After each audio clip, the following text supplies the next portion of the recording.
All right. Hi, everybody. Welcome back to another episode of Excess Exceed. This is Gearface, as always. I'm joined today by Reggie. Reggie, thank you so much for being here. I am here. It's him. He's here. He did it. You can, you can He's tell by the fact that I'm here. Yeah. I can hear his voice. There's a blue cursor on the screen. It's either Reggie or someone impersonating him very well. And Reggie is here today to teach me about Leo, this large, hairy man. And I'm I very don't think he's excited to that large. he has large vibes. You know what I mean? Sure. Okay. Yeah. I think he vibes bigger than he is. And I'm just gonna say that and make sure that and hope that no one contradicts me on it later. No, no one would do that. Ever. No. Um yeah, super excited to learn about Leo. Don't know a whole lot about him. So looking forward to the lesson. As always, a couple quick disclaimers before we get started. Number one, we're going to be talking about playing to win on this show. Not the only way to play. You can play for fun. In fact, I encourage you to play for fun because studies have shown that playing for fun is fun. Um, you'll play longer. You'll learn more in the long run. It'll be more fun that way. So if we describe a line of play that you think is dumb and don't want to play that way, don't play that way. Play the way you want to play. Especially for Leo, he seems like a kind of goofy guy. You could probably have some fun with him.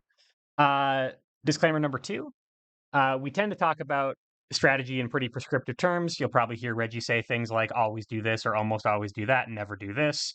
Um, Take all that stuff with a grain of salt. I don't know what I'm talking about at all. Reggie ostensibly knows what he's talking about enough, at least, to fool me into getting him on the show again. Um, how much that's worth is up for debate. But he's an expert. But even his opinion is just an informed opinion. So if we underrepresent something or misrepresent something that you think is true about Leo, please let us know. Exceed's not a solved game. Yeah. All that said, Reggie, tell me about the large asterisk man, the large, conditionally large man. All right. So, like several in these, I'm going to make it up as I go along. But this time, I won't be teaching you wrong as a joke. I'll be teaching you right as a joke. Okay, I'll I'll Yep. see if I'll see if I can tell the difference. Yeah. Yeah. You won't. I won't. All right. So, Leo's pretty simple. I tend to start with the character card because I Mhm, find it's pretty informative of what a character does. mhm. If you're looking at a character, either your opponents or a new announcement, a good way to start your evaluation is always with the character card, because it's going to probably affect a lot of what the character does. Or if it doesn't, that means the character probably has a lot of weight elsewhere, so you can use that. Just Right, good rule of thumb. right. Leo's, for example, he has no exceed cost, uh, so you already know something weird's going on. Uh, Yes. After, if the opponent is stunned, you may exceed at no cost. May, not sure why you wouldn't, but it is a may. Okay. And then when you exceed, your wild swings have +1 power and +1 speed, and when you end a turn without striking, revert. So flip back. Okay. So So if you take a turn to set up, bye bye. right. So you prep, you move, you do anything that doesn't result in you trying to punch the guy at the end of the turn. You flip back and effectively don't really have a character ability except the ability to flip again later. Correct. Okay. There is a couple points to that though. Uh, you are a season 7 character, so you do always have your cancels, which Yep. means that you can functionally take multiple turns if you are using cancelable boosts. Uh, and also, it does not require your strike to be a wild swing. It's just without it being a wild swing, there is no bonus on it. Okay. So, uh, you know, if you have a good option in hand, you can play it. You know, Right. you're And at and it range 1 and the opponent's at 1 life and you have a grasp in hand. You know, might you as don't have to well. wild swing. Yeah. Right. And at the very least, you'll maintain your exceed side bonus for later when you do that. Okay. Yeah. And this Uh, this works yeah. both sides of his character ability. This works uh offense, defense, normal, specials, ultras. Like it's his whole kit. It's all the time that this Yep. happens. And Yep.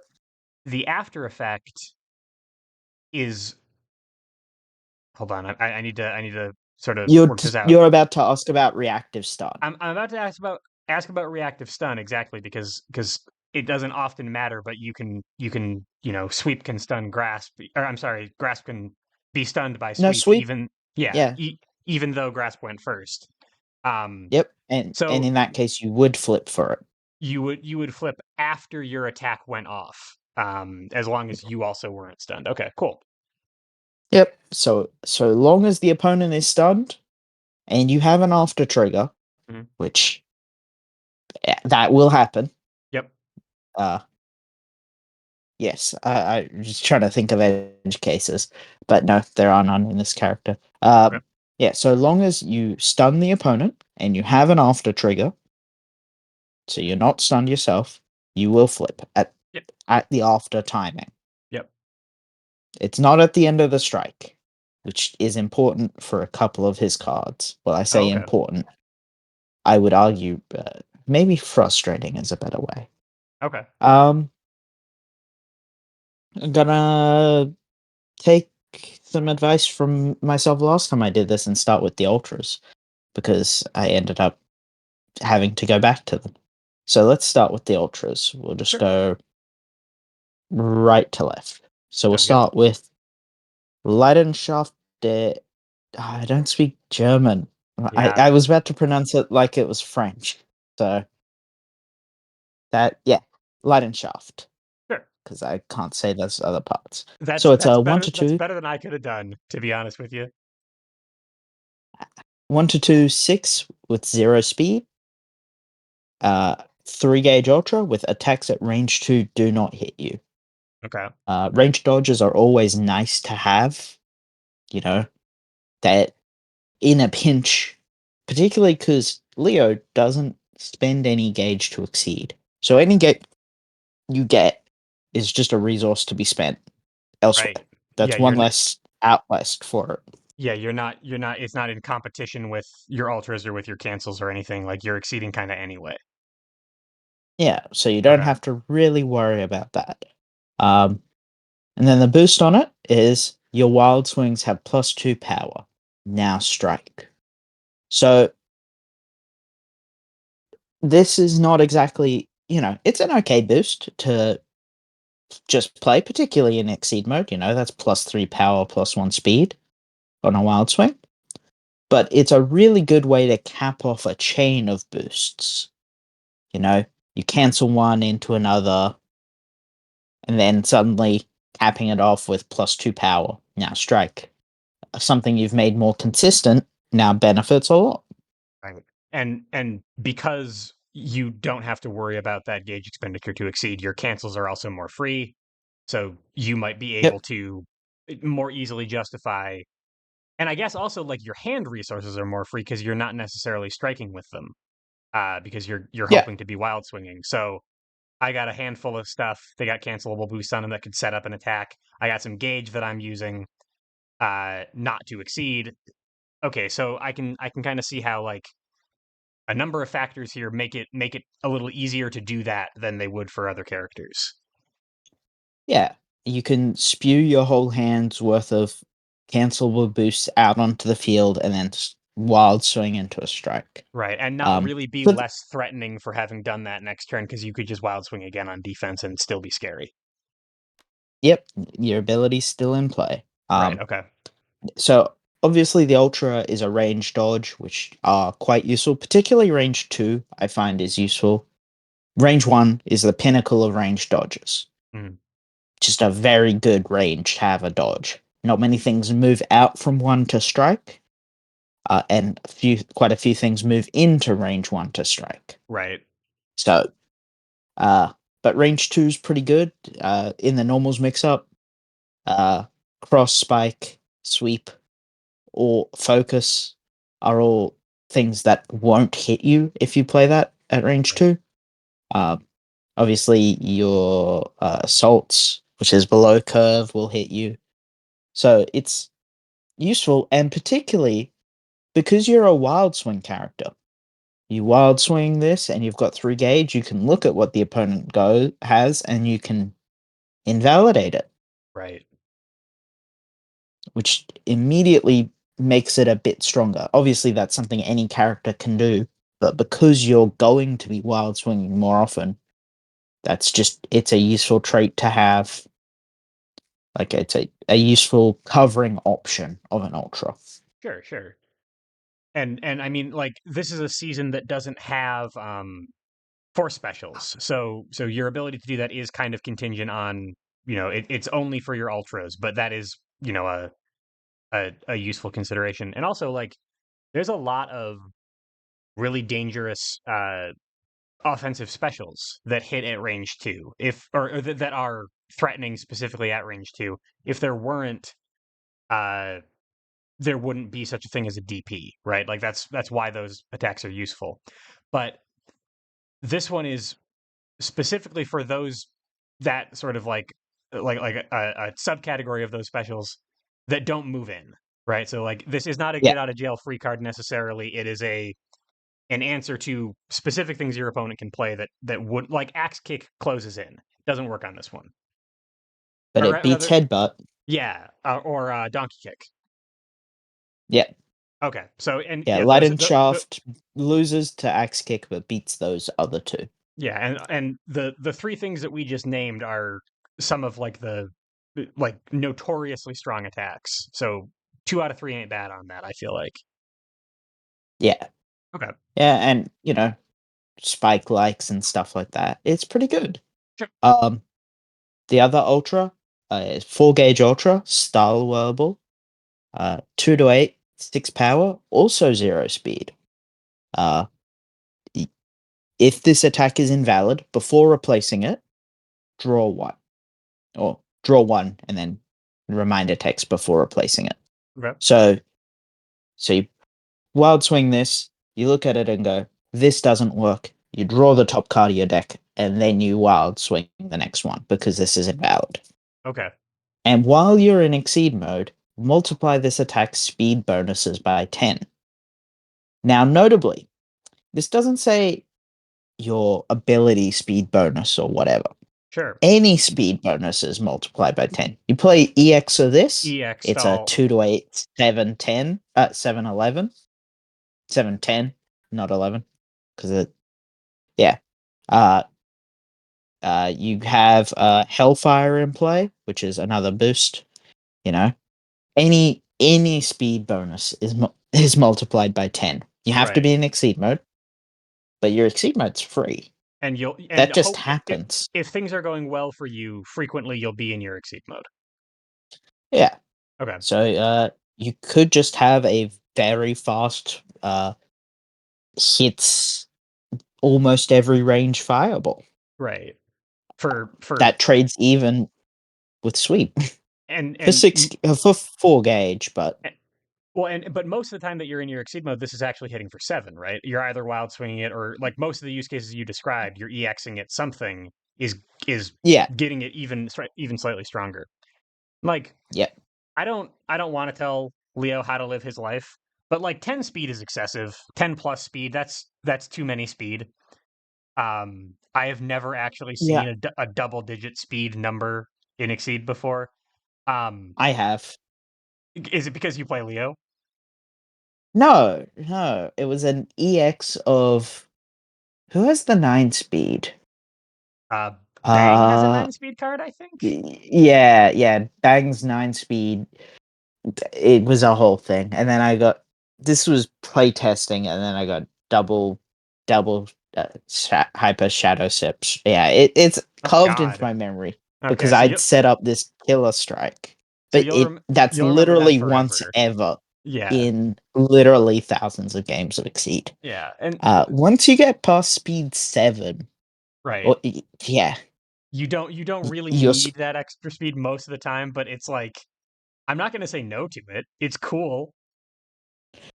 the only thing is, uh, don't Be careful playing this into Hyde,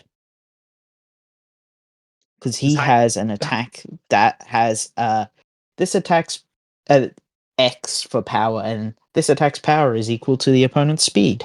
Oh, Uh, right. yes, yeah, it's not very nice.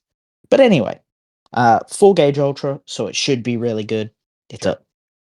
a as a rule, full gauge ultra should be really good. But you know, even if you're not playing it as its full gauge ultra, you know, it's one of it's the only card, no, one of two or three cards that you get a bonus out of invalidating it, which means losing it isn't as painful Right. because at least you're getting something out of it. And if it gets into your hand, you have Bared Fangs on it. Your Wild Swings have +2 speed now, Strike. Now, I consider this a lot better than Roar of the Lion. Um, because we'll get into it later. This kit has a few mid speeds, and adding extra speed onto something is typically better than adding extra power if you don't know what it is. True. Right. So, like, you can add extra power onto Spike, and it's not going to change anything. But if you add extra speed onto Spike, it changes everything. Right. Now suddenly at range 3, you're on curve, so you are uh very few things are going to be faster than it, and you're beating everything slower than it. Yeah.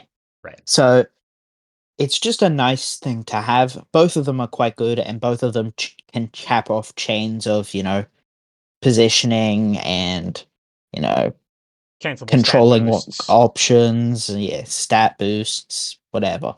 Right. So they're quite that is their main purpose, is to cap off those chains, particularly in Exceed mode, because you're compounding advantages there.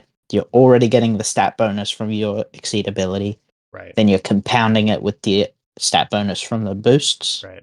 So we were saying that for Star Wars, like 10 speed is excessive. This could conceivably get into like Yes, like 30.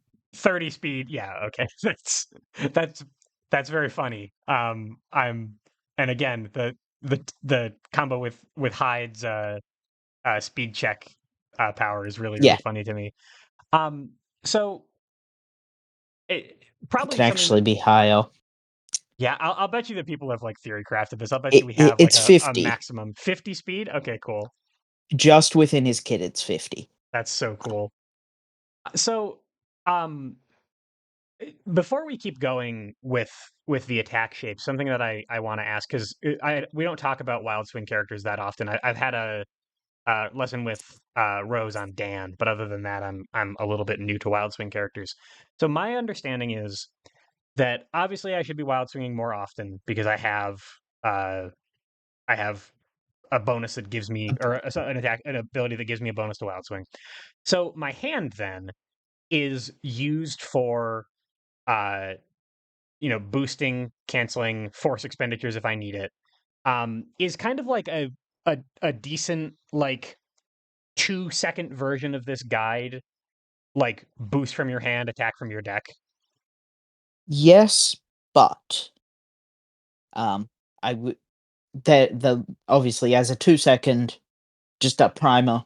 Yeah. Excellent. That gets you through there. Okay. Um, Wild swing characters are pretty reliant on preferred ranges because you're wild swinging. You don't know what you're getting, Right. or sometimes you do, but you want to make sure you're in the most consistent position possible. Right. So for Dan, this ranges 2 to 3. Hmm. Uh, Leo is also quite like range 2, uh, also 2 to 3. Um, you often won't find them at range 1, or they'll be at range 1, but they don't want to be there. Okay. Um, so for a wild swing character, it's useful to look at your hand and what's remaining in your deck more than any other character and go, this is where I need to be. But it's also worthwhile. You can still play attacks from your hand. Right. So you got something good in hand, play it. You have EX Assault in hand on defense at range 3. Sure. Why And not? Uh, that is one of the downsides of wild swinging, with the exception of using something like badass on sweep, and canceling into a wild swing. You can't you can't EX from your deck. So you know, I mean the benefit of having something in your hand is that you can select it to attack, and that means that you can do things that require more than one card or that require a specific setup with more consistency. But the idea with Leo, I assume, is that if you are at your preferred range, even if you're not choosing the attack yourself, the attack is probably consistent enough that you're okay with it. yeah, and you just want to keep rolling that pressure because even if it's not the ideal option, Right, the opponent's going to run out of responses. right, Uh, in the ideal situation, the opponent runs out of responses before you run out of slightly suboptimal things to hit them with. right. And your slightly suboptimal things to hit them with are better because of your character ability. Ability. So Yep. so even your slightly suboptimal stuff is pretty punishing, and your really good stuff, the thing that is perfect for that range is crushing. Yeah. Okay. Exactly. You end up at range 1 and then wild swing that sweep and they go, well, shake my hand. Yeah, GG. I hope I have literally focus, or like undercurve cross, like the things that the panic buttons that everybody has for situations like Yeah. that. Otherwise, it's like that's a threat. That's a really scary thing to have to deal with. Yep. And he can just sort of do these things out of nowhere. Right. So those are his ultras. Okay. Fantastic car. Pretty good attacks. I shouldn't say fantastic.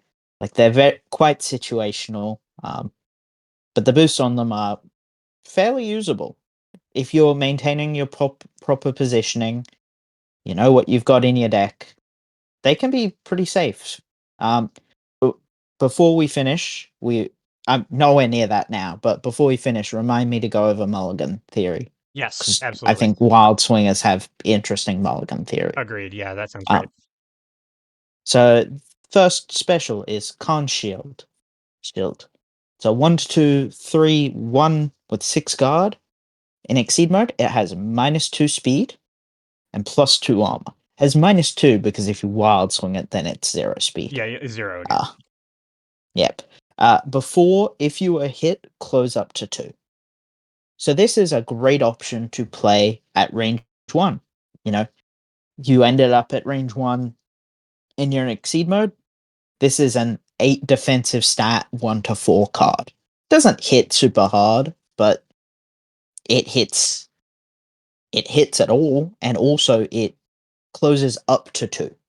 Doesn't close 2. So it means you have positional control as well. Right. So it's So it just a big tanky close hit. so if they cross out, I would still catch them, or cross out at 1 specifically.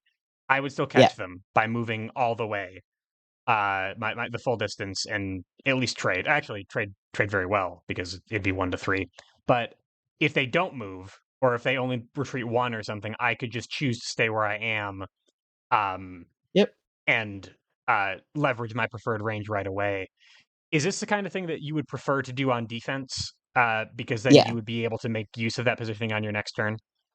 Yeah, and it also doesn't pay out super hard on offense. So you really want to be taking advantage of that offensive bonus. Right. Though in saying that, having +1 power and +1 speed on defense Right. is a strong ability. If you've got strong options, you can just wild swing. But Sure. yeah, it's a it's just a nice thing. And importantly, you said at range 1 it catches the cross. At range 2, it lets you close in on the cross. So Yeah. you're not wasting a turn to come in. Yeah. You Which might is not hit them, but they've hit you for 1 and you've taken away the positional advantage right. Which or is disadvantage. it's probably why they were playing the cross in the first place, to get away from you, and now you've maybe cornered them out of that. Yeah. Okay. Um, and then in the same vein as the attack is the boost, Hail to the King, cancelable boost, stun immunity, now draw 2. And reminder for cancelable boosts where you draw cards or have any now effect. You perform the now effect uh before you decide whether you cancel. Right. So you draw the two, you get to see what two you've drawn, and then you can decide whether you want to cancel. So stun immunity is fantastic. Sure. Um, yeah, there's just in certain positions, some things just trade like at worst trade. They you know you and things that wouldn't normally do that. Your assaults become pseudo sweeps. Um, and this is drawing two, so it's replacing itself. So you have resource out of this, which means you could do this into any other boost.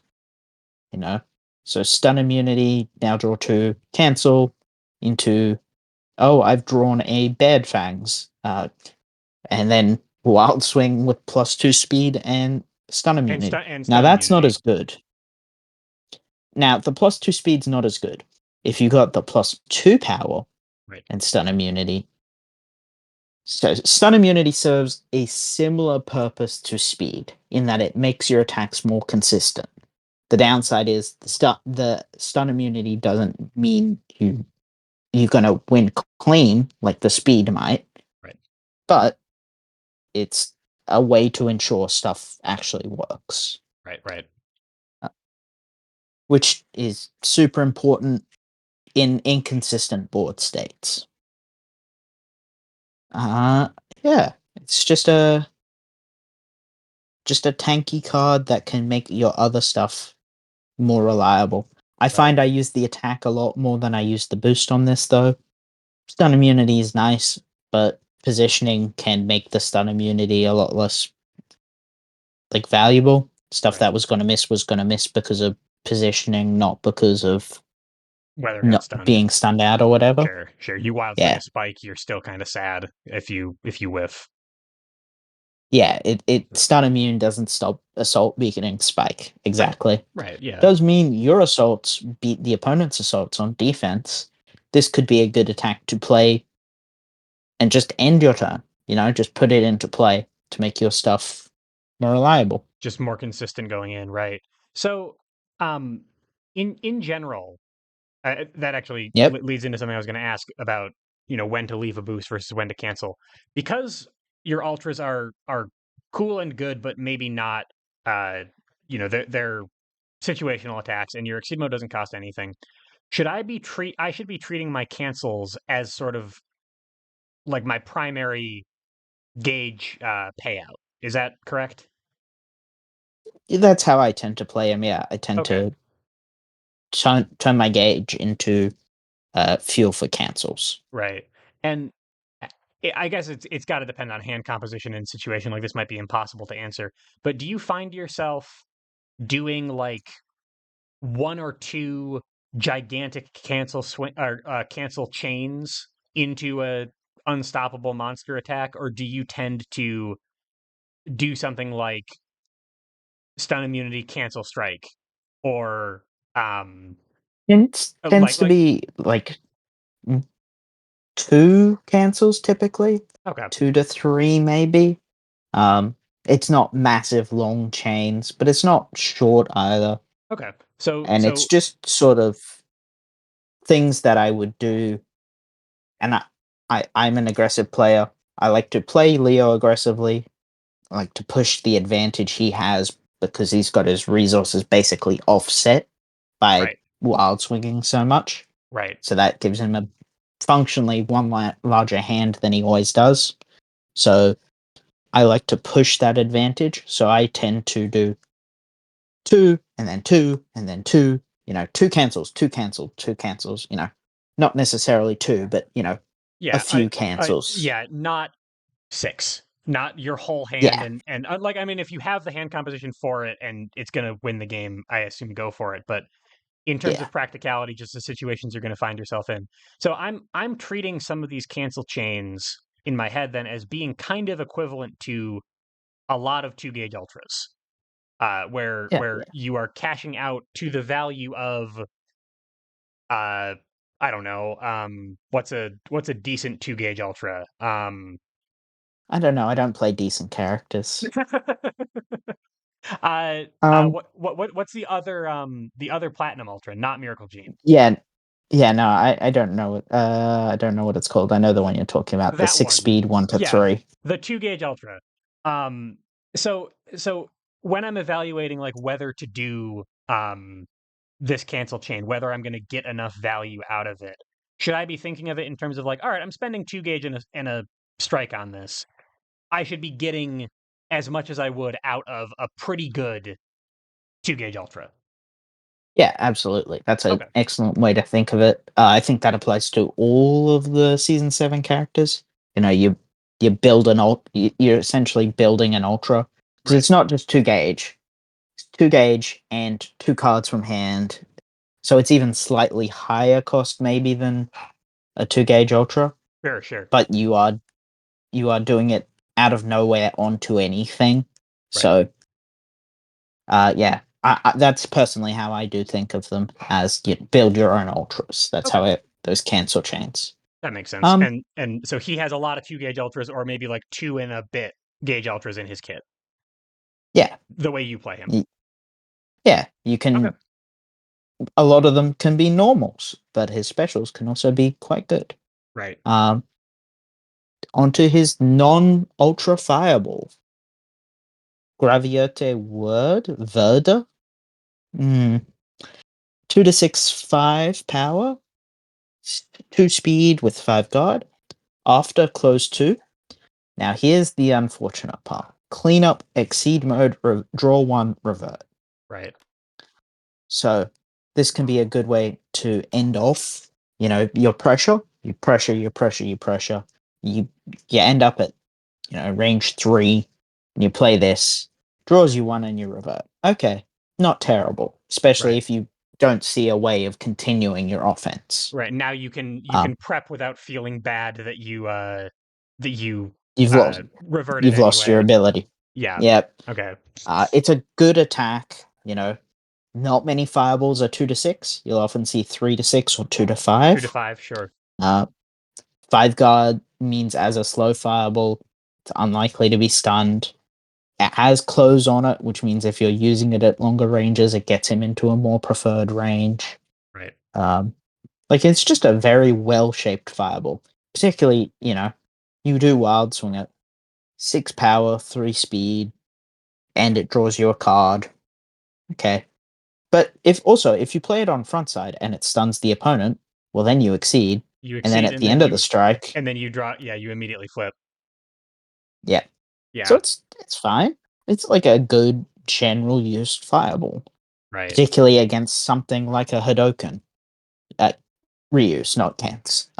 You know, Right. this Right. is at least something that will trade and close some distance, and will draw you a card guaranteed because you'll always stun that.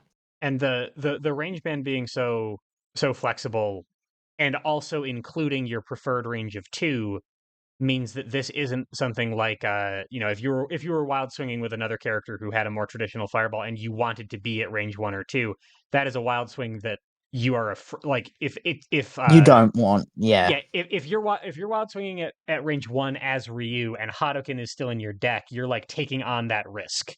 But yeah. with this, I'm not even going to try to pronounce it. With this, if you're at your preferred range, this would be fine to bring up as an attack. Yeah, you stand at 2 to 3, you wild swing this, it trades even with the most common responses. Right. The opponent tries to cross out, and you catch them on the cross out, Yep. And you walk back in close in. anyway. Yep. Yeah, it's just nice. There's no part of this card that is bad. Right. Now, it's not the most outstanding card. I think a lot of the things you look at aren't. They're not going to win you the game. They're not outstanding aspects, but they are solid across the board. 5 is a decent power for a fireball. 5 is good guard for a slow fireball. 2 to 6 is a very good range. It's just nice little bits that add up. On the other hand, the boost on it is this. It's your combo starter. It's how you get into the game. Right. Uh, so as opposed to interacting with your opponent and having to stun them, you can play Brynhilda stance. I know that I pronounced that one right. Exceed at no cost, add this to your gauge, and take another action. This does everything. Yeah, no, I Uh, mean, I'm trying to figure out how to evaluate that. It's like action compression key charge, but you also exceed. So it's like action compression veil off, I guess. yeah, so you know how we had the lesson on Happy Chaos, and I said cheap shot is insane. The Yeah, boost on cheap shot, super focus. I'm like, fantastic. This is a better. right, Yeah, this is just phenomenal. Uh, you get your gauge, so if you have other stuff you need to cancel in your hand, it's there. You get your guaranteed next action, so it's basically like a prepaid for cancel, right. and you exceed. Um, like a turn one, if you boost Brunhilde stance, your opponents should be frightened. Right, they're immediately under pressure. So when you do that at turn one, you need if you're trying to be consistently wild swinging at range two, ideally you would have something to cancel into, or something like something that closes you in, that you could cancel into a strike, or something in your hand that you could strike with. Because I feel like wild swinging at range four as Leo, after having Yeah, just it's not exceeded, ideal. is a little scary. But at the very least, um you're not reverting again after wild swinging because you're maintaining your aggression, even if you didn't hit. Yeah.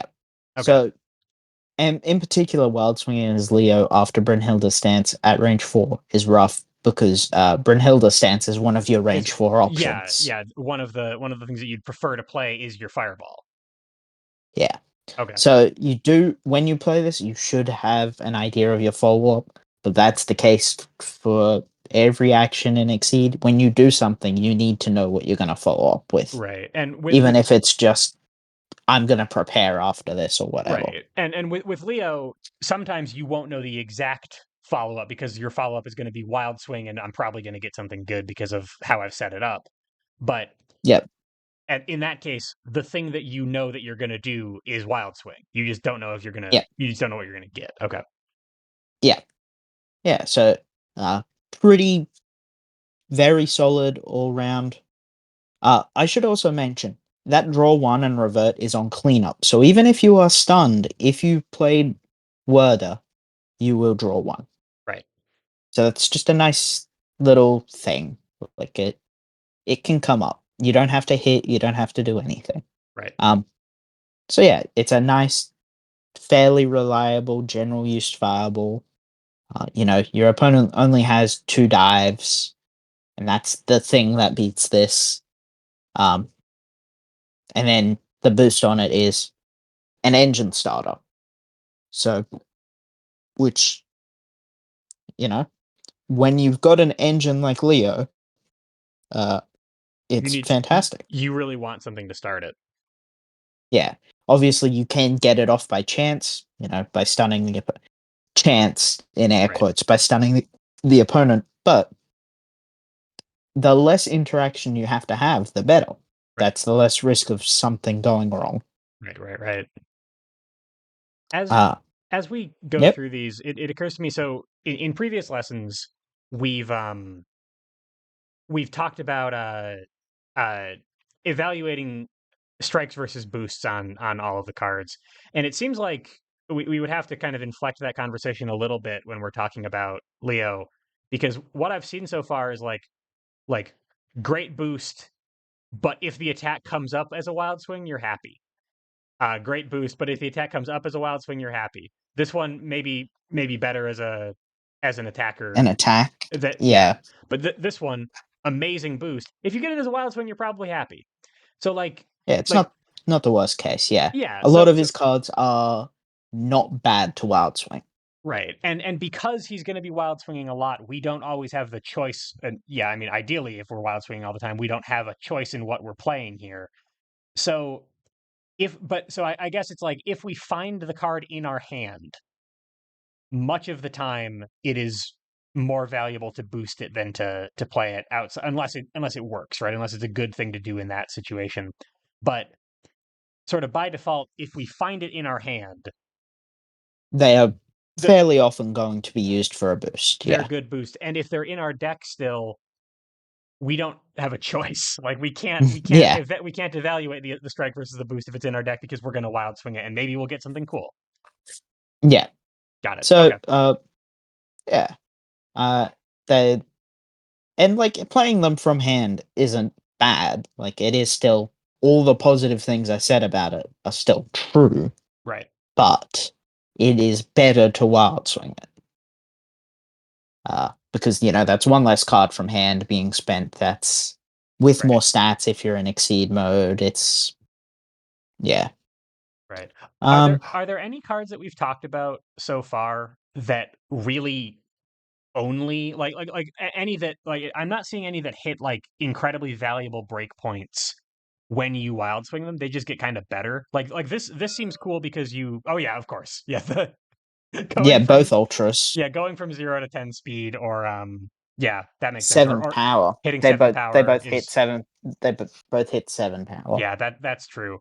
These ones the only one I'm seeing is like if aggressing with this one as a wild It swing hits could 3 speed, so it doesn't get could spiked. not get spiked exactly. Okay, but other than so far at least they've been consistent enough that I wouldn't be incredibly sad to play them from hand, and the wild swing boost on top of them makes them better, but mostly doesn't like change the interactions so far at least. Yeah. There is the point to be made that like Bared Fangs and Roar of the Lion do a lot. True. That's plus and access to extra plus two power twice and plus 2 speed twice. But most of the time, yeah, plus one isn't going to break things for a lot of shapes. Right. Plus Um, plus one plus three or plus three plus one often will.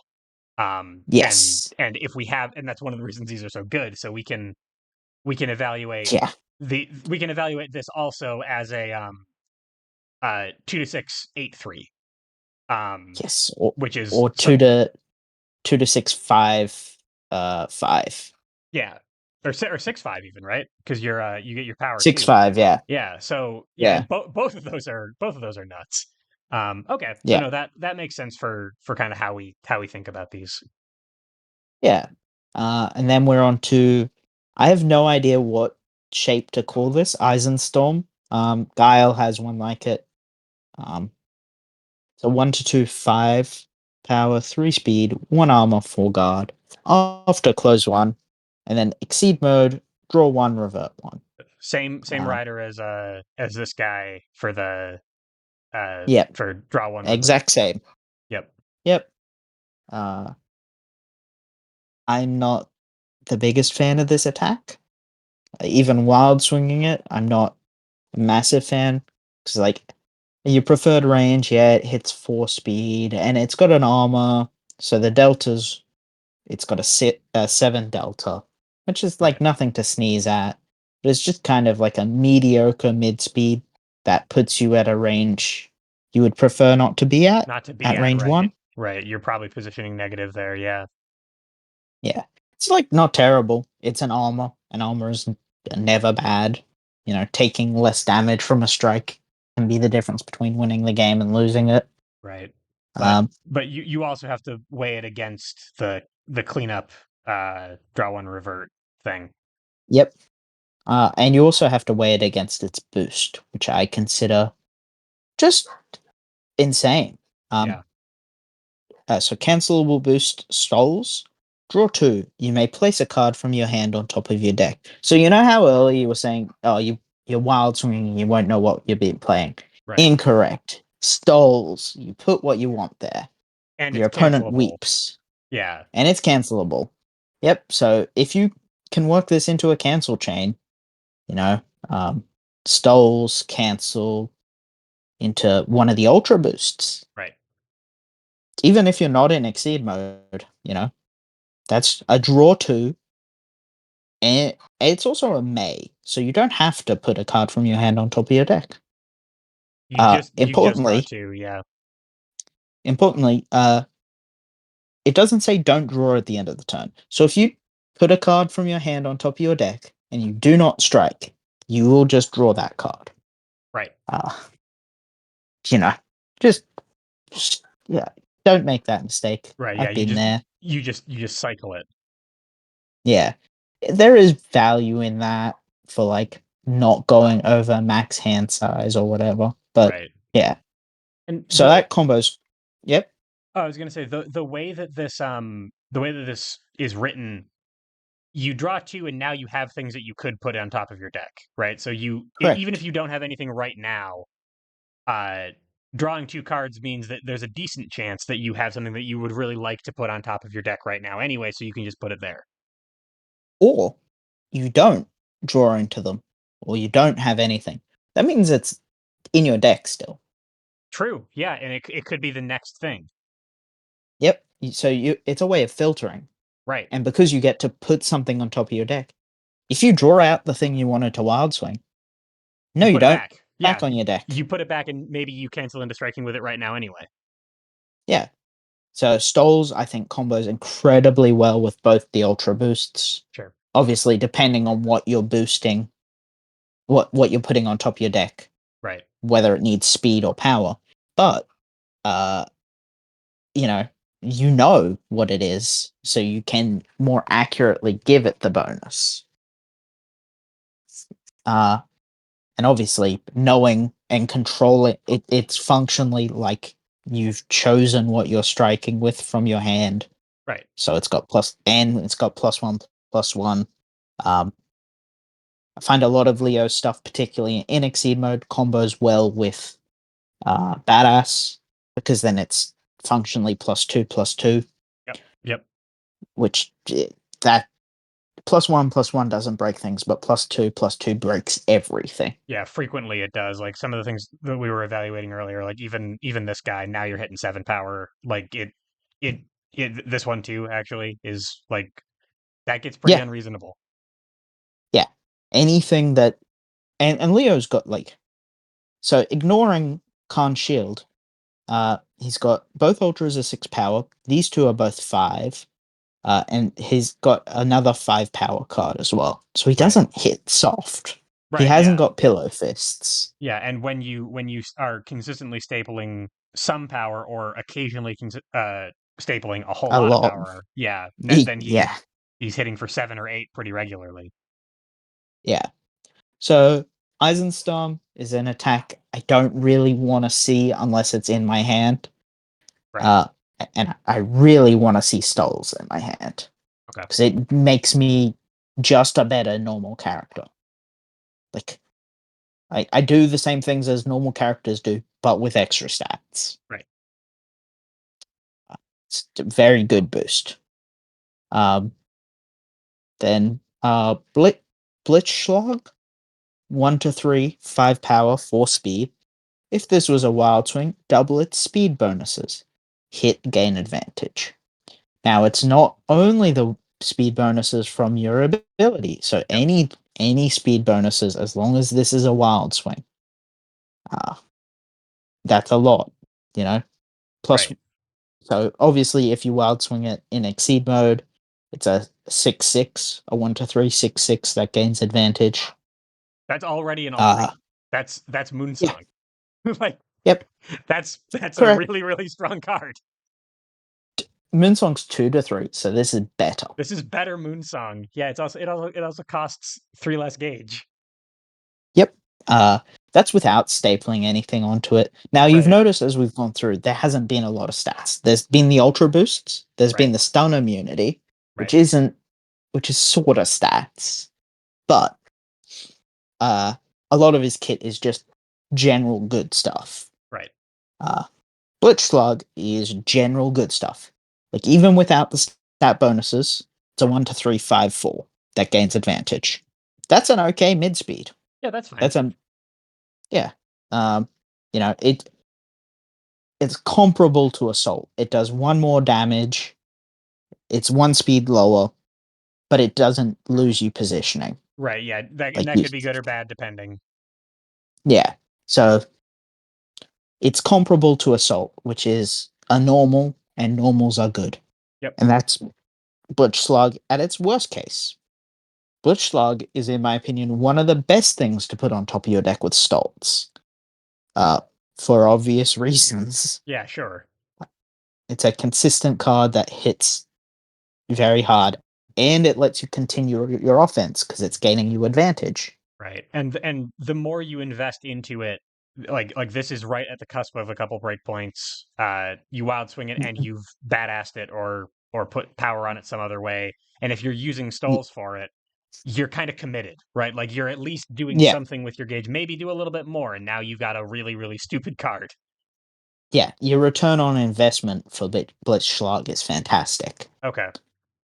Yeah, Stoles into Roar of the Lion, which is the +2 power ultra. Right. 1 to 3, 8, 6 for the cost of what, a gauge and ultra boost. That's pretty good. That's Yeah, that's yep. a whole lot of that's a whole lot of That's a damage at a very consistent speed. Yeah. that's a game-winning play like Yeah. that. Yeah.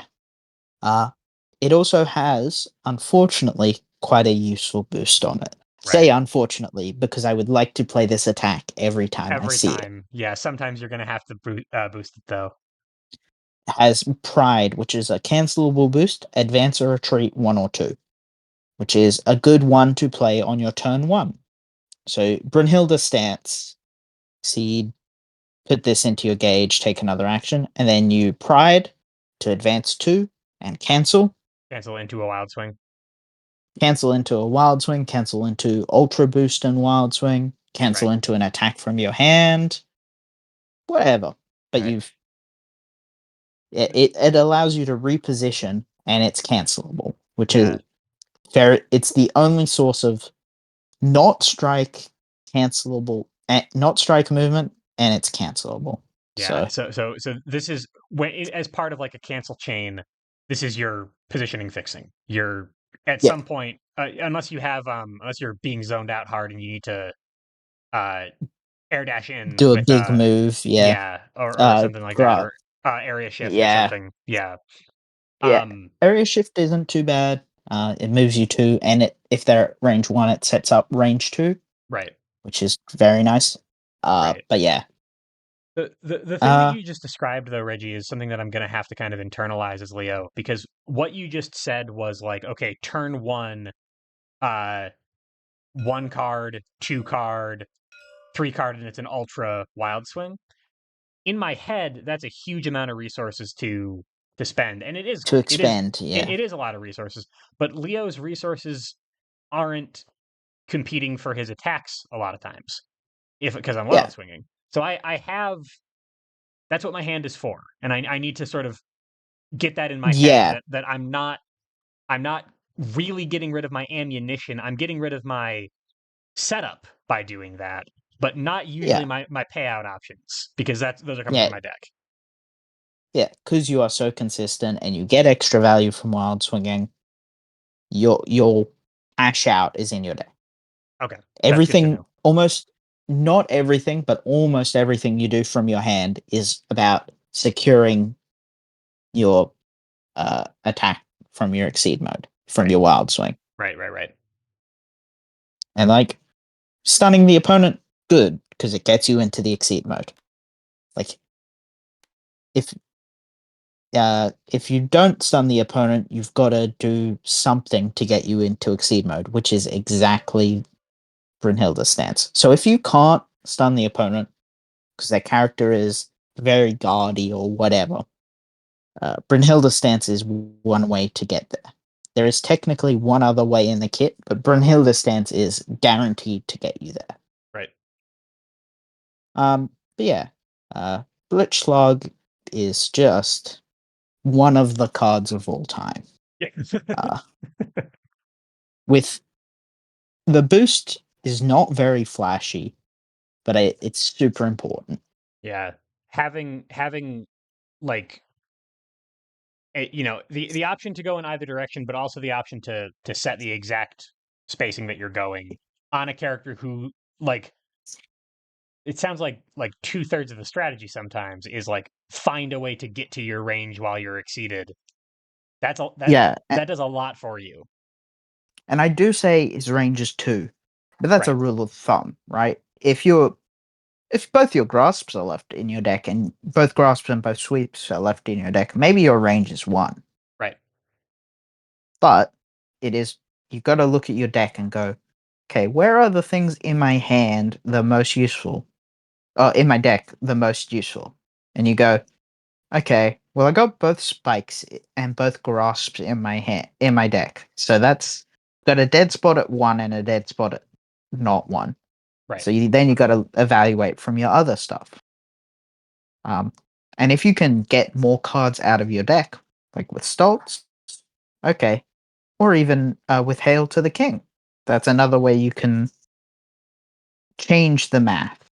You can the more cards you see, the more consistent your wild swing becomes, I or was the more actually accurate your knowledge of your wild swing. Not I was necessarily more consistent. I was gonna ask you when we were talking about Hail to the King because it was like he actually has a decent amount of card draw in his kit Yes, from his either cleanup riders or the boosts themselves, and I was wondering whether that interacted badly with Wild Swings because you might be taking options that you would have preferred to Wild Swing out of that out of that like depriving yourself of ammunition. cool. Yeah, But yeah, but you're yeah, saying yep. that because you're seeing more of your deck, now you can by drawing cards, you can now make more informed decisions about where to stand and what to do. And also, I think there's an important point to be made that the cards you want to wild swing are cards you want to play anyway. True. Like Having them in your hand they're not. having them in your hand is not a death sentence. Yeah, you know, you want a wild swing sweep, but if you get sweep in your hand, sick. That's Right, yeah. badass or sweep on Or sweep. defense. Those are both really good. Those are both fine. Yeah. Yeah, uh, you know, maybe you don't want a wild swing grasp. Okay, you draw it then. Okay, you have grasp for defense, or grasp is an awkward one to boost because it's not cancelable. But if you've got out of exceed mode because you've wild swung Eisenstorm or Worder, Right. well, grasp is a good way to help get you back into exceed mode because it is extra power, and power is how you stun things. Right. Um, or it's just a defensive range one option. Right. Right. Right. So no, drawing things gives you more option, more knowledge of what is in your, a more accurate knowledge of what is in your deck. Well, you always know exactly what's in your deck, but it's like The more, the remaining composition of your deck.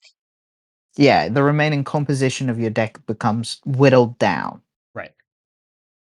and then it also gives you more things in hand that you can use to set up and make your wild swings better. Right. So You so know, so card draw is good for you even though it's taking potential payouts out of your deck. You get yep, you get much more uh as a benefit to that. yeah, and also if you have stults in your hand, it doesn't take them out of your Right. threat. Right. Excellent point. Yeah, you only have 2 copies of stults. Uh, Crying shame. He should have 6. Delete. every every boost Yeah, should just let you do but that. yeah, they should just let me do that. Me specifically. Yeah, no, no, But it's not a Leo thing. Leo, if yeah, somebody else is playing Leo, they can't do that. But yeah, Reggie can. yeah. That's why I'm here. Exactly. You're the expert. You've never lost as Leo because no one else can do that tech. No one else knows the button combination. Because I'm literally cheating. Yeah, Yeah. you're literally Um. cheating at the character. But yeah. So even if you're drawing cards there, if you've got stults in hand, they're not out of your pool.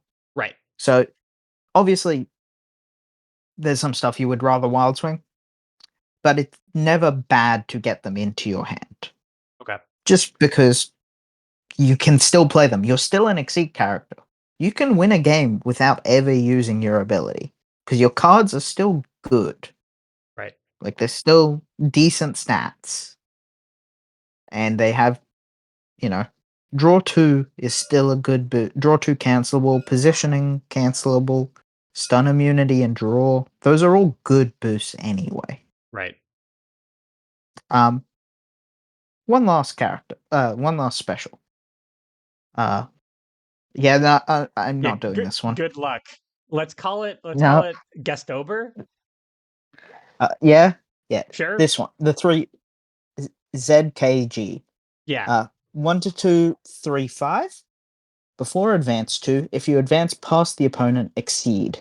So that's pretty good, right? So, and hit gain advantage. So at 4, it's a above curve Right. option, Fast dive. fast dive. At 3, it's on curve option that gains advantage. Yep. At 1 and 2, it's a mid speed that exceeds you and gains advantage. Right. I'd also like to point out the crossover clauses are before effect. So you would get the benefit of the bonus power If because it this was a exceeds you. if this was a Yep, if wild you swing at range 1 or 2. yep, Okay. which could happen. Sure. Yeah, you're on front side. Yeah, You need your need to, wild swings are still good, especially like on like if you're not committing anything to a strike anyway. A lot of characters wild swing on defense, even if they're not a wild yeah, swing character. You could do that. yeah. You got good options in your deck for defense at range 1 or 2. Right. You just wild swing to keep your hand good. Oh, I get the Zwites. I hit them for 4. I okay. Obviously, you would prefer to be playing this one on initiate because it's got hit gain advantage on it. Advantage. Sure.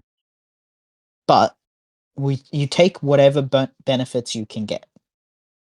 Uh, don't ever turn down an extra power here and there. Uh, yeah. So it's a Tatsu basically. It's a fast Tatsu with a pretty good cross up. So this is the other way in the kit that you can, without stunning the opponent, exceed. Right. But that it requires you to play a mid speed, which Cross the is slightly yeah, unsafe and it's positioning dependent. If they're in the corner, you can't do it. yeah. Though there is a funny thing you can do. So Stoltz, put this on the top of your deck, cancel into Bad Fangs. Suddenly, this is no longer a mid speed, Right. and then you get the bonus power because you've exceeded. Right. Um, it's not great, like that's an investment, but you know that's in saying that if you stapled +2 speed onto something, you could have probably stunned with spike. True, true. But And if you're but like if you're if they have stun immunity and both of your Brunhilde stances are down or some other like combination of factors, having another yeah, way into your exceed mode is certainly not a bad thing. It just might not come up super often. yeah, the hit gain advantage will a lot more often because it's a fairly consistent card. Right. At range 3 and 4, at or above curve, another tool that gains you advantage is fantastic. At 4 especially, if the opponent initiates dive or they defend with dive thinking you've played Worder, uh, this comes in, it stuns, so you get to exceed, and you've gained advantage, and you're at range 2. So it's a nice little combination of factors. Right. Um, yeah, hell of a card. Uh, then we have the boost on it. Hellfire, his only non-conditional sort of stat boost in the kit. Right. It's cancelable, +1 power, +1 speed. Now reveal your hand. Wow. Uh, condition +1 power, +1 speed actually reads +2 power, +2 speed. Right. Because you're Leo and you can wild swing. You can also stack both copies of this. Oh. Uh, Yeah, yes, you can. yep. Um, and it's at really no additional cost because once you've revealed your hand, unless you've drawn cards since then, you're not giving up any more information. Right. Yeah, I reveal my hand and on the same turn I cancel it into revealing my hand again. Yep. it I would often start your chains with this because if you're doing this, you're probably just going to win the strike anyway, Right. or you're just wild swinging. Now, be careful if you've got normals in your hand and your opponent is a character that has reading. Don't leave no normals in your hand. Right. It's a At least no quick way exploit. to lose a At, strike. at least no like exploitable normals, and in many situations, almost any normal could be exploitable. Yeah. Um, I will say if you're doing a Stoltz turn, I would do Stoltz first before Hellfire. Because the thing with Hellfire is normally you're not giving up information because you're wild swinging. Right. But Oh, if if you they know doing at least what's going on top of your deck, then well, if you put it down, if you don't put down Stoltz first. yeah, Right. potentially it could be one of the ones you drawn, but True. that's more information for them to work from. Though in Right. saying that, if you reveal your hand in Wild Swing, they know it's not one of the ones from your hand. True. True. But you know, uh, +1 power, +1 speed into +2 speed. Now strike into +1 power, +1 speed from your character ability. So that's what +4 power, +2 speed. Yes, it is. That's Uh, on a character who's regularly hitting for 5. Again, that's an ultra. yeah, Blitzschlag is yes speed, yes power, gaining advantage Yep. at ranges 1 to 3, which I've said it before. Most common exceed ranges. Yeah, that's where the game is probably going to be played most of the time. Okay. Yeah. So that's a strike the opponent will block Right. if they can. Right. Uh okay. You don't care. You've spent resources, but you're spent less resources because you've wild swung. Right. Right. And they are committing, force that then you can exploit later on. So, Particularly if you've gained advantage off it. right. Oh yeah, yeah, advantage into blocking is kind of always cool. Yep. Yeah, okay. That makes sense. So, Reggie, now that we've kind of talked about the kit, um how how realistic is it against a good opponent to win the game having not had to revert after you've exceeded once? Does that ever happen? So like a big long chain into the game ending. Well, even so, like turn one, I stun them or I Brynhilde stance them or something, and then I am in exceed mode until the game is over. Does that ever happen, or is it pretty much always the case that I'm going to be uh at some point working on how to get back into exceed mode? You're probably gonna have to take some time to go back into exceed mode because your attacks are good, and wild swinging them with extra stats is always good. But if Right. you've got no hand, that you've lost utility, Right. and And when I would be losing hand isn't from striking, it's from boosting. And it's from I've run yeah, out of and I'm not drawing cards because I'm consistently striking. Eventually I don't have anything left. yeah, and once you're out of resources to do anything with from your hand, then you are a lot more exploitable. Sure, Right. you've got +1/+1, but you have no idea what it is. Right. Uh, and the opponent is not beholden to striking every turn. They can boost stats. They can They can set up position. on you. Yeah. So Yeah, so whereas you like if you've got no cards in hand, you're stuck in the spot you're stuck in. right. So when I'm making these exceed mode chains and comboing all my stuff together to make unbeatable strikes, should I, because I'm pretty much gonna have to think about how to exceed again later on. Should I have like as I'm setting up those chains, should I start making a plan? Like, okay, at on this strike, I am going to end up at this range. And that's good because then I can finally take a turn to prep or something like that. Like I need a way to get to get Yeah. resources back safely. Maybe that could just be like, all right, I got a Brunhilde stance. I can stop and prep whenever I need to, and that's my guaranteed way Yep. back in. Yeah, or you've ended up at range 3 and you've gone, all right, the only card you've just spent a bunch of resources and you struck in and you've gained advantage and you go, all right, the only cards left in my hand are EX Assault. I'm gonna prepare this turn. And I know that To, I can respond on defense. It's just like how you would prep if you got to focus in your hand. You're at range 1. Maybe it's safe to prep. yeah, Similar idea. obviously, yeah, you're a momentum character, so you when you're losing momentum, uh, that'll be when your opponent tries to exploit it. Right. Running out of your hand loses you momentum just as much as taking a turn off does. Or getting out of So position or something like that. Yeah, all of those things that yeah, you need to fix. You need to fix fast. yeah, and you need to be aware of how to fix it. So uh, you should know your movement tools, how you're going to use them, um, whether you need to take a turn to use the move action sucks, but Right. you know, the opponent has done a big cross out on you and you don't have anything to move you in, well, you should probably take the move action. Like, you don't have any movement boosts. The opponent's at range 5, or they empty crossed and they're at 6. Right. You should be aware, you should be willing to take that turn off to do it, because otherwise the opponent is just going to set up on you and then move back in when they're more comfortable. Right.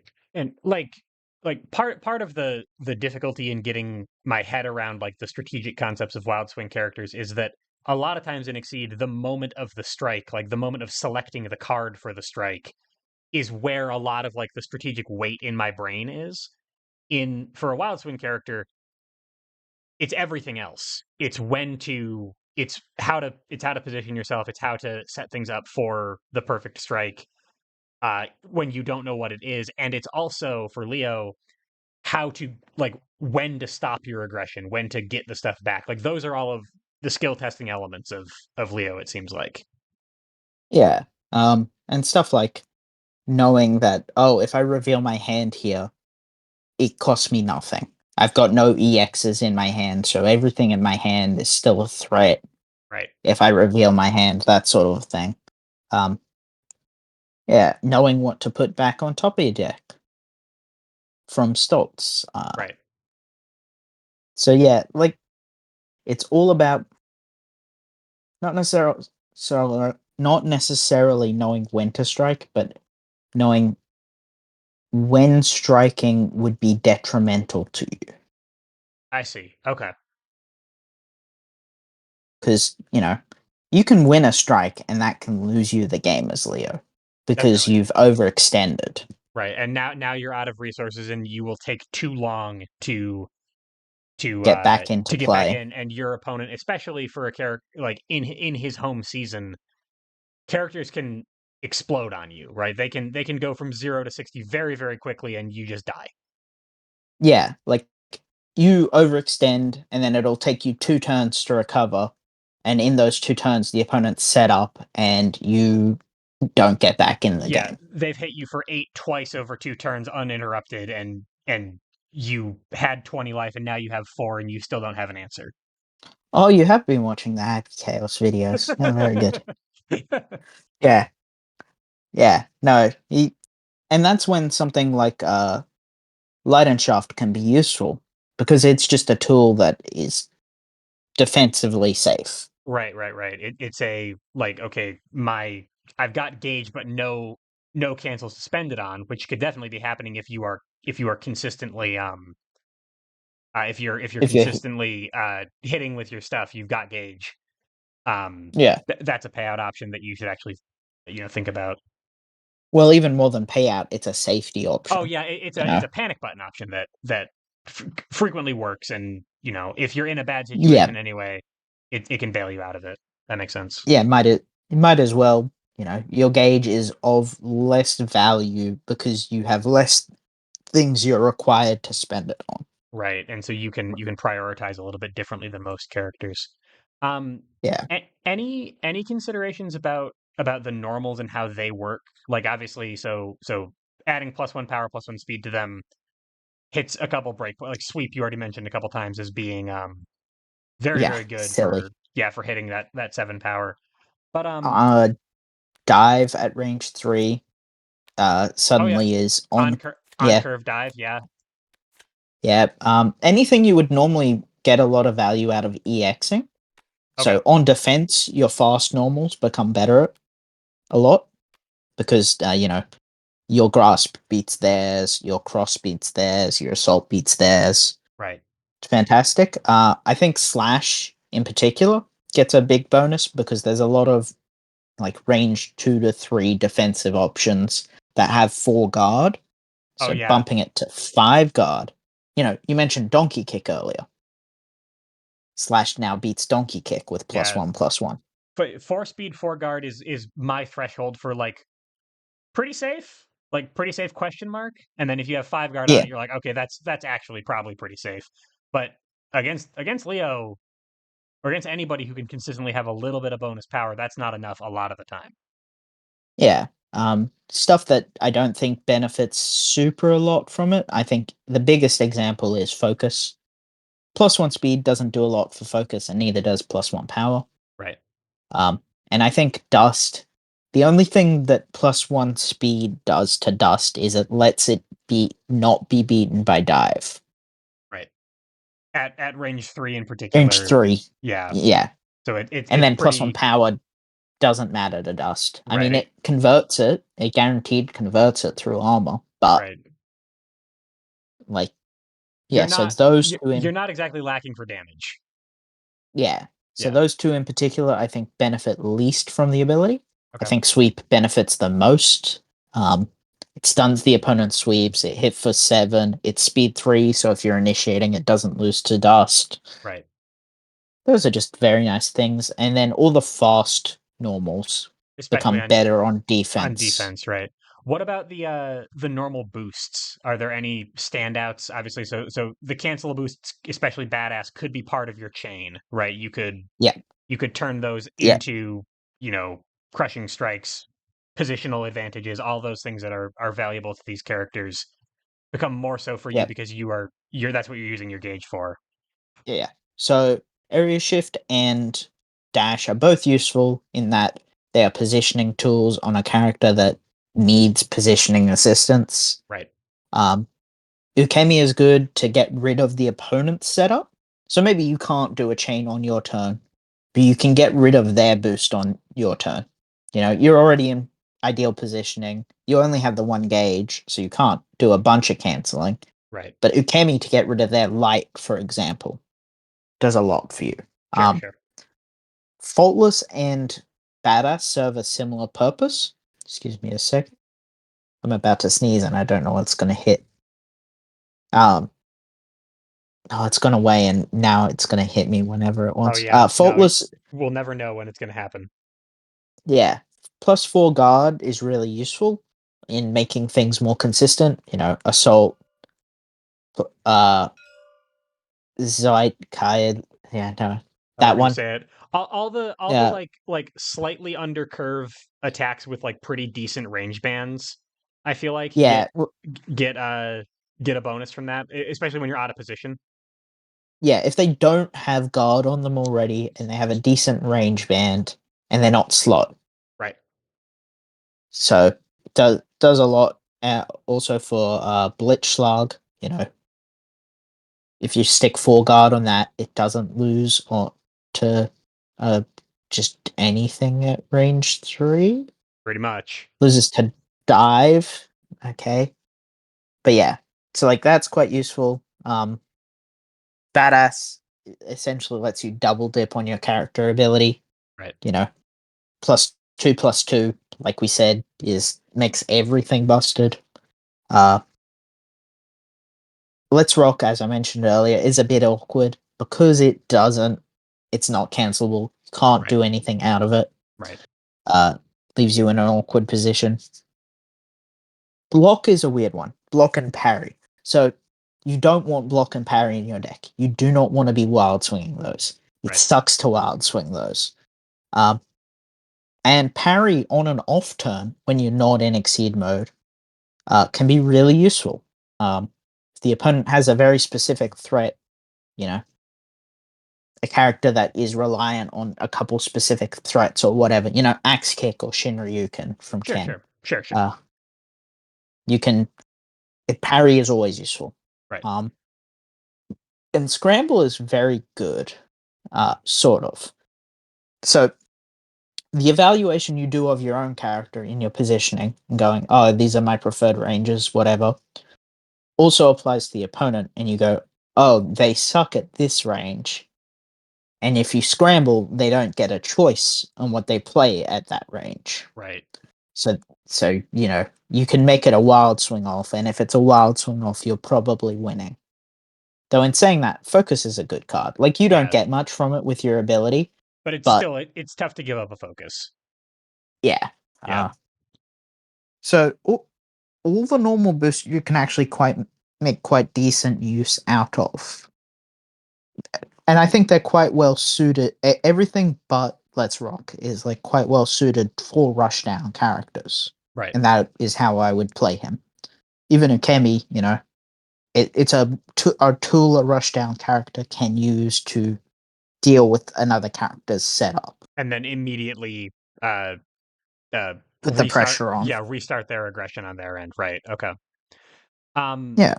so those are the normals and the boosts. Really quickly, so we were talking a little bit about the when you are forced to revert and now you have to reload your hand. Um, are there any cards that you would be, you know, because you don't have time to prep. Prepping is too slow for Leo.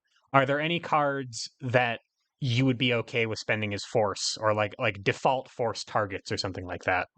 Or is it too situational? Uh, it's very situational. The first one that comes to mind is like Khan Shield, but in that case, I would just boost it, even if I'm not canceling it. Right. It's stun immunity, and it's drawing me more than if I'd spent it as force. Definitely. You Yeah. know, unless I have other things to spend, you could spend some gauge.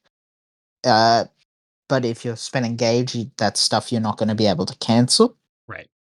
Use to cancel, so it can be quite awkward. Blocks I think are quite often free force just Yep. for most characters. Yep. I agree. That Um, makes sense. yeah. Cross sometimes.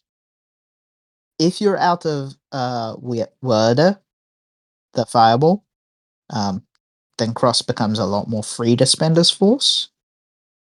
Because if you cross out, then Worder's online, and Worder's a Right. pretty good threat. Right. You need But if something you, to hit with. yeah, if Word is down and Slash is down, well, you've got no way to move in, and you've got nothing to capitalize on it. Okay, Right. just crosses. And grasp sometimes. I wouldn't want to drop my last grasp because I want to be threatening. I want to have something fast to threaten at range one, Sure. but that can be accomplished through other parts of your kit. Blitz Slug with extra stats from anywhere.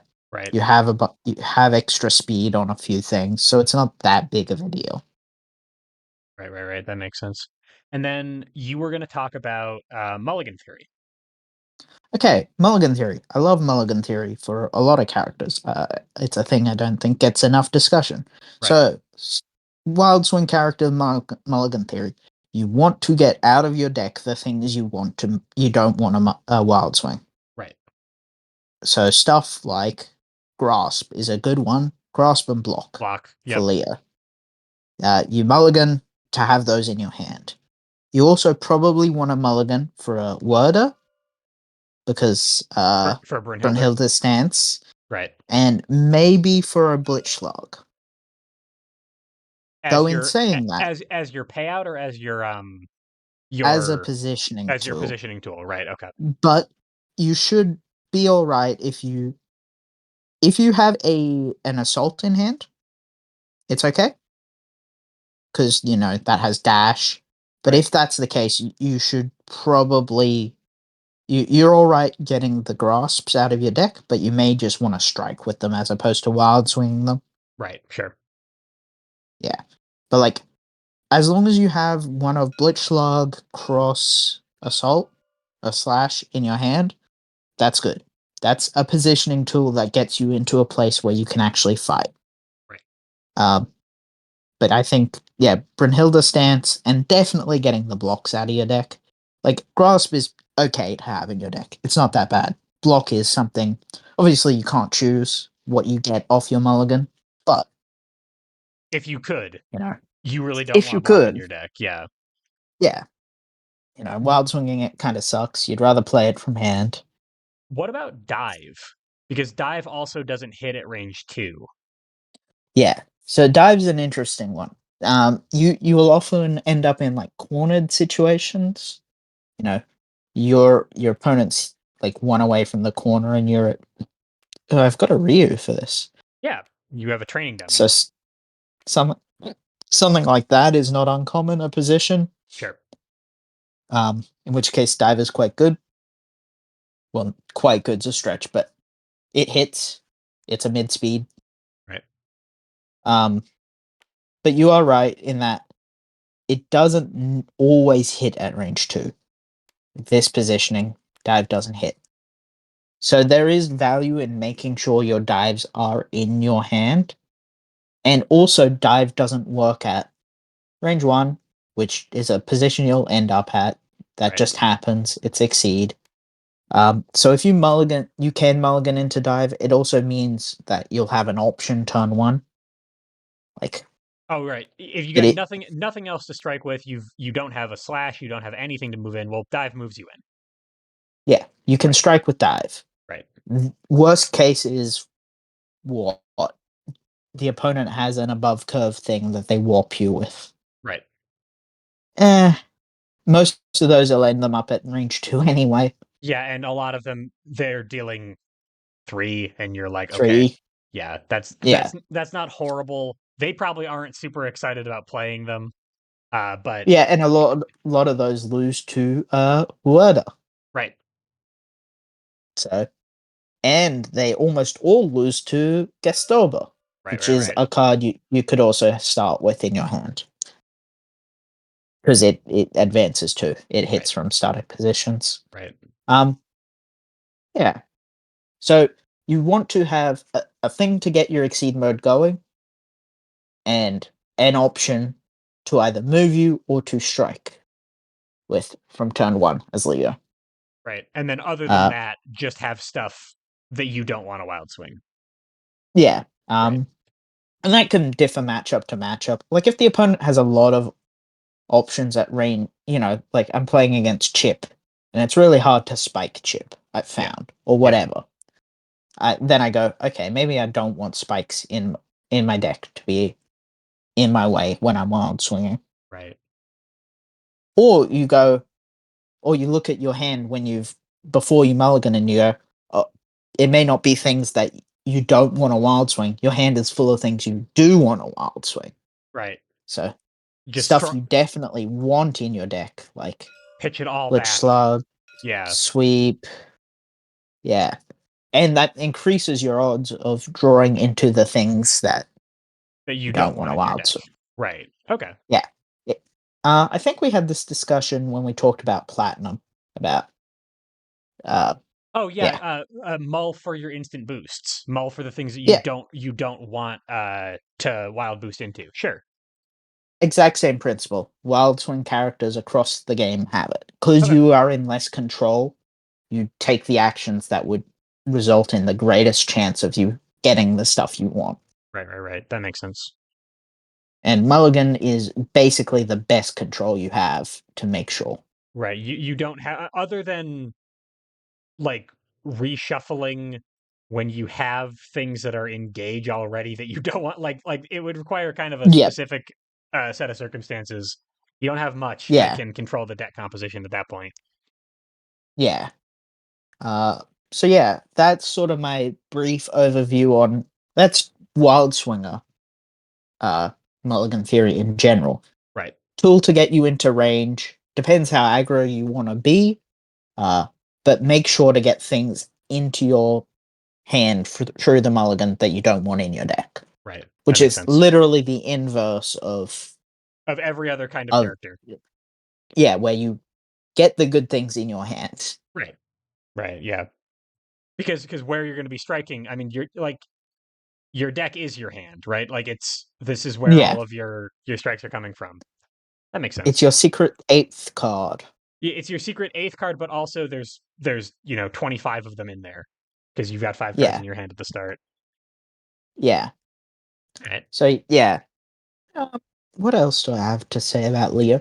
Uh, as I was saying earlier, you can push the advantage a lot because you're wild swinging. That's not a card from your hand, and if the opponent's forced to wild swing, you wild swing better. right. You probably win. He also, yeah, and the +1 power just means like those incremental trades. He just adds up, adds up. You Right, wild swing a focus, the opponent wild swings a sweep. You trade a bit better into them than they do into you. right, It adds up. Uh, he he's he's just very good at just grinding games out and then hitting the opponent with Blitzschlag. right. Like I like am just talking about that card a lot. It's not his only win con, but it is a very impressive stat right. It's a card, very like very amount strong of card. stats. So abuse it. Uh, find your good cards and abuse them. Uh, yeah, I don't think I have anything much else to say about Leo, unless you got any questions. Yeah, my only other question is about how you stop him and what Leo does to stop being stopped. Okay, great, good question. So ways to handle Leo. Set up on your turns. Um, he needs Gauge to do his cancel chains, obviously, and he's not going to have Gauge all the time, always. Right, You land a hit, you get 1 Gauge. That gets you 1 cancel, right, which is why I normally do 2 things as Leo. So 1 cancel into an Ultra boost. That's 2 things. right, Um, but if you set up on your turn, things like light, boost spike, move, change your positioning. Positioning in particular, I find is a really big one. If you change where you are, it is harder for him to get exact positioning and do something about it.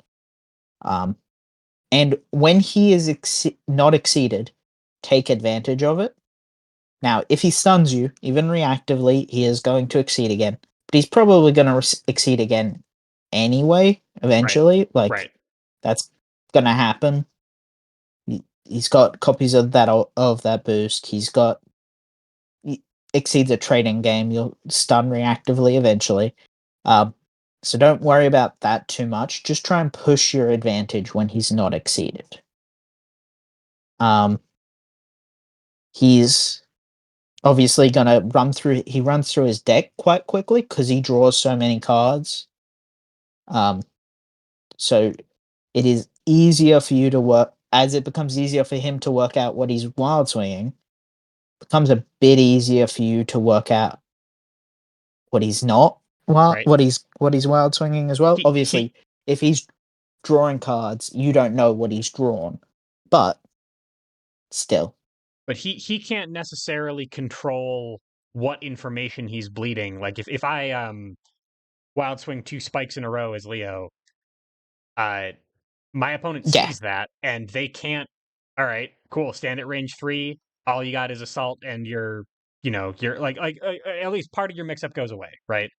And yeah, Leo can't control that the way other characters can as easily because he can't control what he's striking with.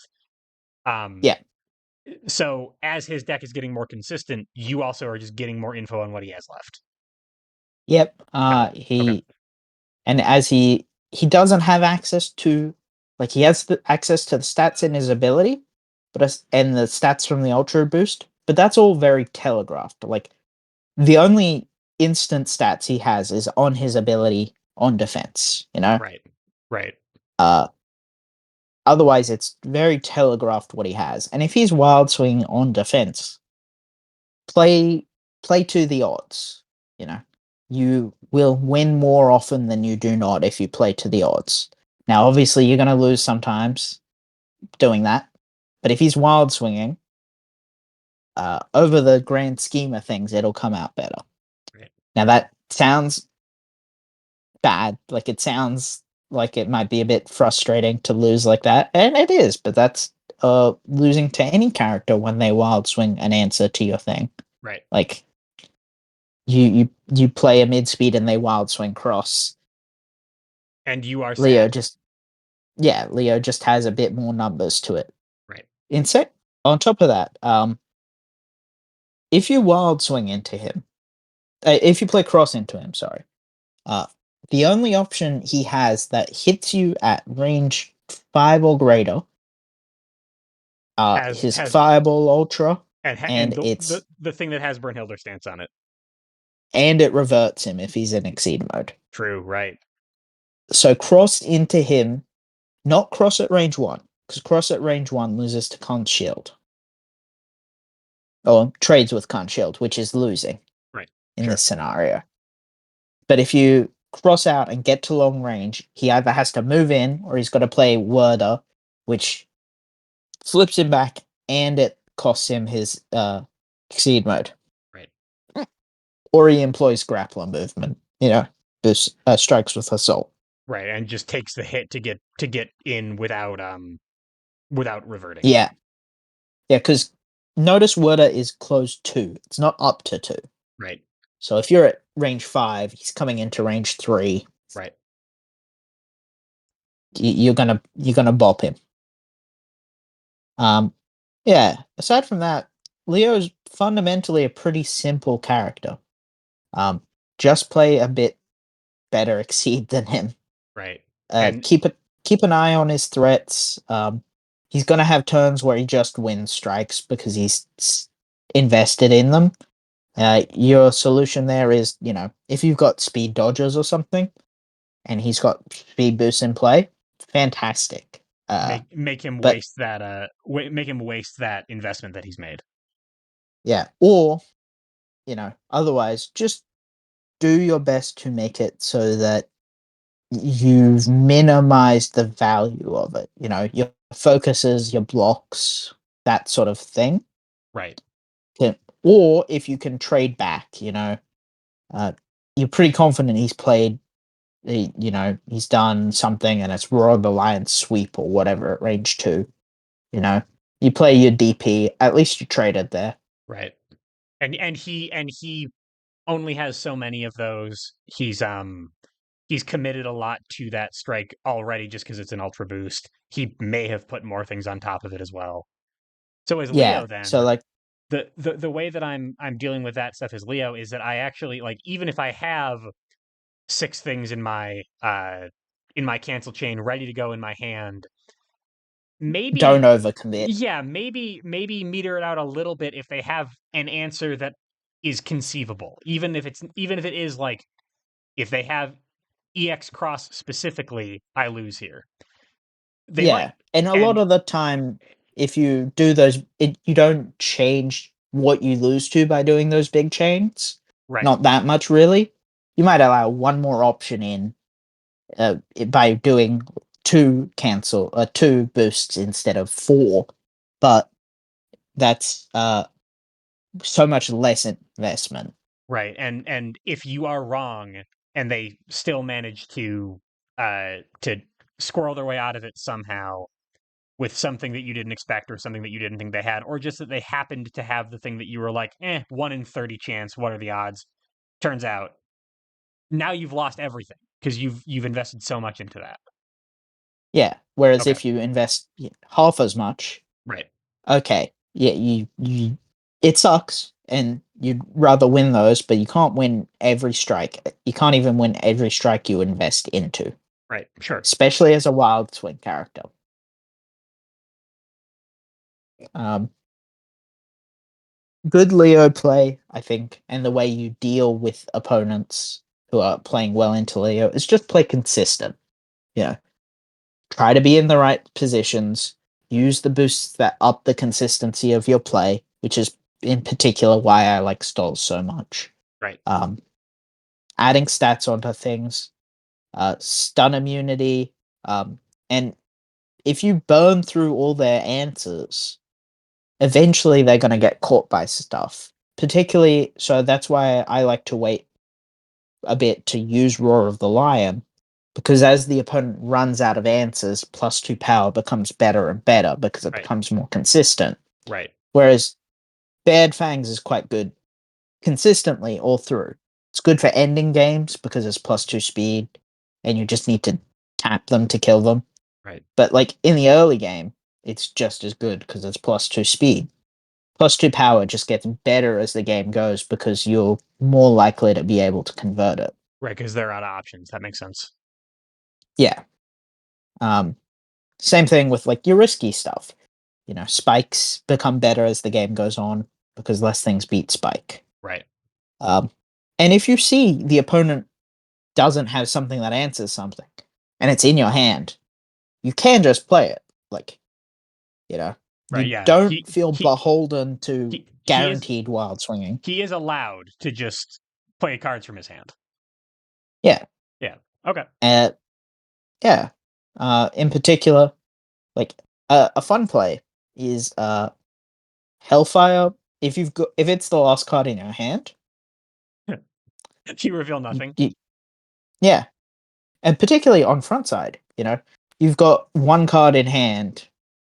Hellfire, you end up with one card in hand as opposed to three, but you Right. have +1/+1, which is pretty good if you're in the right position. So don't, yeah, that as long as your positioning is correct, Leo will reward you quite heavily because incremental stat advantages you can snowball them. Right. Right. Yeah. Yeah. No. I think that's about it. Yeah. Try and get Stowellable up to 50 speed, and if you do, let me know. Yep. Yeah. Put it on your It's on your Exceed bingo card. It's on your bucket list. You got to do it at least once. So, you is it 50 or is it higher? No, I think it's only 50. So it's 2 copies of Hellfire. Right. So Plus that's two. 20. Yep. And then it's badass because you can't play it EX. Oh no, so it's 60. Uh so yeah, 2 copies of Hellfire and then badass, and then you boost the other copy. So that's 3, 30, 50, and then you wild swing the other copy You in swing the exceed other mode. copy. It, Okay. yeah, that's 60 speed, but it's also what, 6, 7, 8, 9, 10 power. That's, yeah, that's And pretty then good. the opponent plays a speed dodge and you And cry. you're sad. I mean, to be honest with you, I feel like it would be better if it was 60 power and 10 speed because 10 speed's already enough. Correct. You're right. There's a reason it doesn't have a 10 times 10 Power power bonus? multiplier. Yeah, that's fair. Yeah. Like speed speed is better when +1 speed over your opponent is all the speed you need. Right, You yeah, only need to be 1 speed faster. right. But power continues to grow in value. Right, yeah, and you will eventually run out of things that you are trying to be faster than, and it's probably going to be around 7. Yeah. Yeah, particularly because it's a 2 to 8. So Right, 7 yeah. speed Even means you're above curve. even a DP, right. Yeah. Uh yes, very silly card. Yeah, so You have to be in please play exceed that. mode. Right. Yeah. Uh but yeah, he's got a good kit full of very useful boosts and moderately useful attacks. Uh when and then, the value is everything is better when you wild swing it because it's slightly better value. Right. So it goes from moderately good to, yeah, that's good. Yep. Unless it's Stalwellable. And then Unless it's, yeah, Blitzschlag. when you put Mm, boosts on top of them, then they get yeah. silly. Yeah, you compound the bonus. Makes sense. Except Blitzschlag, which is just Which always, is if you all wild swing Blitzschlag, yeah, it's already pretty great. yeah. Now, you gotta remember that is only on wild swing. Right. Don't, but yeah. Um, yeah, he is just he's like a fundamentals character in that. he encourages you to play a nice, consistent game.